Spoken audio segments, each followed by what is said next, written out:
Hi guys, today I'm going to show how to change model, material and color and surface type in Roblox. So before going to the video, please turn on the CC4 subtitle.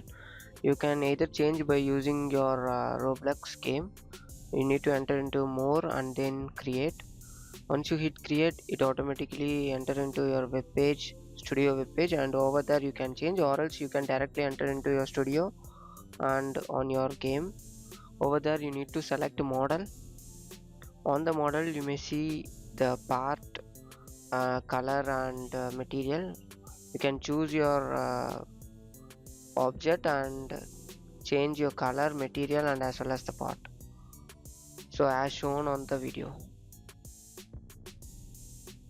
Those are the materials. Based on the materials you can change your color.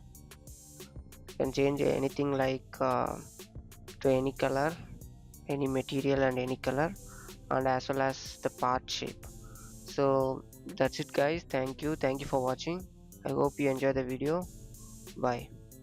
For more, subscribe TechTube.